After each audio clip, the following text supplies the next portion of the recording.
নমস্কার, আজকে আমি চলে এসেছি তোমাদের কাছে গরম গরম ভাতের সাথে এই গলদা চিংড়ি রেসিপিটা কত সুন্দর লাগে, তাও আবার ঘি দিয়ে ভাজা নারকেল দিয়ে আমি করেছি। গলদা চিংড়িটা ভীষণ ভালো হয়েছে, তোমরা পুরো ভিডিওটা দেখো, তোমাদেরও ভালো লাগবে।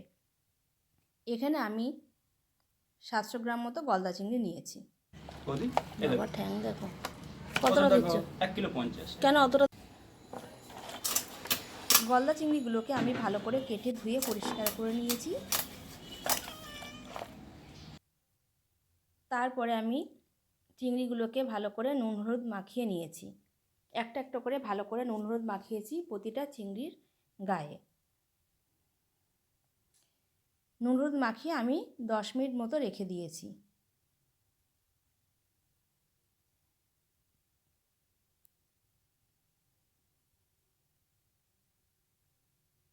মাখানো হয়ে গেছে নুন হলুদটা আমার।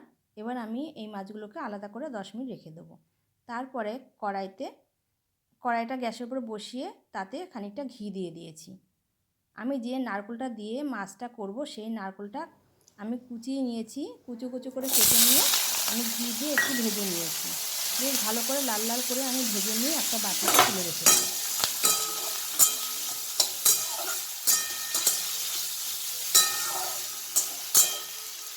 এটা আগেই তুলে রেখে দিয়েছি আমি ভেজে। তারপরে ওই কড়ার মধ্যেই বেশ খানিকটা তেল দিয়েছি। তেল দিয়ে তেলটা গরম হয়ে গেলে আমি গোটা গরম মশলা ফোড়ন দিয়ে নিয়েছি।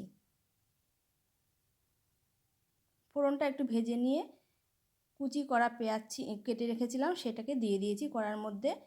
পেঁয়াজগুলোকে একটু ভালো করে ভেজে নিয়েছি লাল লাল করে। বেশ খানিকক্ষণ ধরে আমি পেঁয়াজটাকে ভাজা করেছি যাতে পেঁয়াজটা একটু লাল লাল হয়ে ভাজা হয়ে যায়। তারপরে দিয়ে দিয়েছি রসুন বাটা। রসুনটাকে আবার ভালো করে একটু পেঁয়াজের সাথে মিশিয়ে ভেজে নিয়েছি যাতে কাঁচা রসুনের গন্ধ না বেরোয়। রসুনটা ভালো করে ভাজা হয়ে গেলে দিয়ে দিয়েছি আমি আদা আর কাঁচা লঙ্কা বাটা। ওটাকে দিয়েও ভালো করে নাড়াচাড়া করে নেব। নাড়াচাড়া করে নিয়ে দেবো একটা টমেটো। একটা টমেটোকে আমি কেটে টুকরো টুকরো করে রেখে দিয়েছিলাম, সেটাকে দিয়ে দিলাম। দিয়ে বেশ খানিকক্ষণ ধরে আমি একটু রান্না করে নিলাম।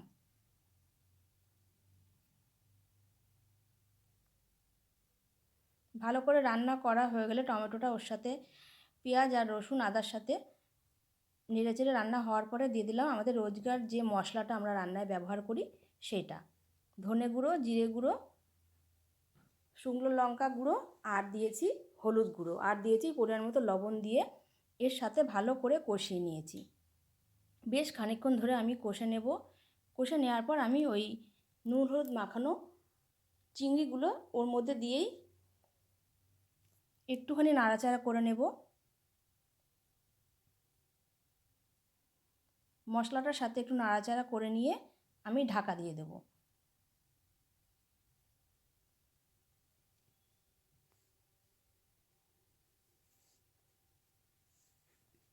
খানিকক্ষণ ঢাকা দিয়ে রাখার পরে আমি ঢাকাটা খুলে আবার কড়ার মধ্যে মাছগুলোকে উল্টে দেব।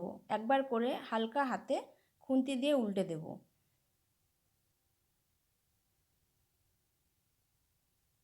সমস্ত মাছগুলো আমি একে একে উল্টে দিচ্ছি। উল্টে দিয়ে আবার একটু ঢাকা দেবো, সেটা আমি আর দেখাইনি। উল্টে দিয়ে বেশ খানিকক্ষণ একটু নাড়াচাড়া করে নিয়ে মাছগুলোকে একটু কষিয়ে নেব। হালকা হালকা করে একটু নাড়াচাড়া করে নিয়ে মাছগুলোকে কষিয়ে নেব।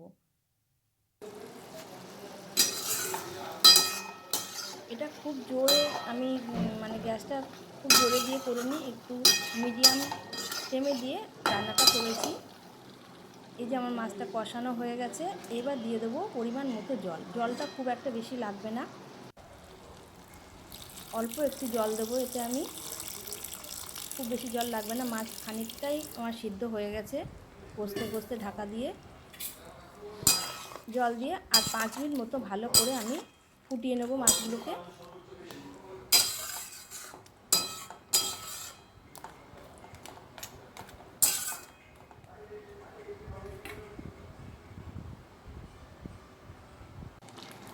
এবার দিয়ে দেব 1 চামচ চিনি। চিনিটা দিলে স্বাদটা সুন্দর আসবে। আর দিলাম ওই ঘিয়ে ভাজা নারকেল কুচিগুলো। নামানোর খানিকক্ষণ আগে আমি দেবো, দিয়ে বেশ খানিকক্ষণ নাড়াচাড়া করে আমি রান্না করে নেবো মাছটা।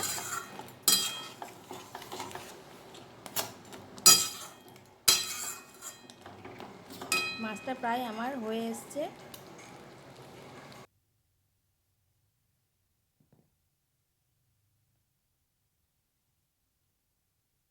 এবার আমি একটা পাত্রে মাছগুলোকে ঢেলে নেব। মাছের তরকারিটা আমার গলদা চিংড়ি রেসিপিটা আমার সম্পূর্ণ হয়ে গেছে। এবার আমি ঢেলে নেব, নিয়ে থালায় গরম গরম ভাত বেড়ে নিয়ে আমি চিংড়িটা দিয়ে পরিবেশন করব। আশা করি তোমাদের সবার এই রেসিপিটা ভালো লাগবে। খুব সহজ উপায় একটা ভালো রেসিপি, গলদা চিংড়ি রেসিপি তোমাদের কাছে শেয়ার করলাম। যদি ভালো লাগে তোমরা একটা অন্তত লাইক করে দিও, কমেন্ট করে দিও। সবাই ভালো থেকো, সুস্থ থেকো, সাবধানে থেকো।